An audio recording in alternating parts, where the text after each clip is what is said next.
आज बाजारातनं कांद्याची पात आणली होती, एक गड्डी आणली होती। छोटे छोटे कांदे, त्याचे ओले कांदे जेवणाबरोबर खायला काढून ठेवले आणि पात सगळी चिरून घेतली, स्वच्छ धुवून घेतली। कढई तापत ठेवली, इकडं तेल घातले 2 पळ्या त्यात किट्टीतल्या आणि खेचून लसूण घालायचा याच्यात।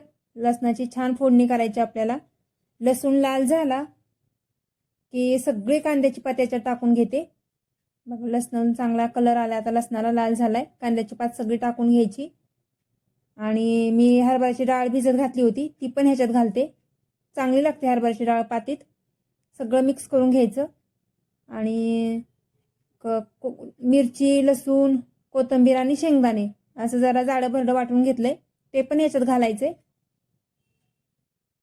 बघा इथं सगळं वाटण त्याच्यात टाकून घेते आणि एकदा सगळं चांगलं मिक्स करून घेते। आपल्याला मीठ याच्यात शेवट घालायचंय, कारण भाजी शिजून जरा कमी होती, त्याचा मिठाचा अंदाज आपल्याला येतो म्हणून मीठ शेवट घालायचं। बघा इथं सगळं मिक्स करून झालं, झाकून घेतलं। आपल्या भाजीला पाणी सुटायला लागले। अजून एवढं नाही पाणी सुटलं, मीठ टाकल्यावर जास्त पाणी सुटेल अजून। आता याच्यात मीठ टाकायचं। बघा मीठ टाकलंय, आता झाकून घेते परत, म्हणजे छान पाणी सुटेल आणि ते पाण्याच्या अंगच्या पाण्यातच ती भाजी शिजते आपली, वरनं पाणी घालायचं नाही। झाकून ठेवते आता।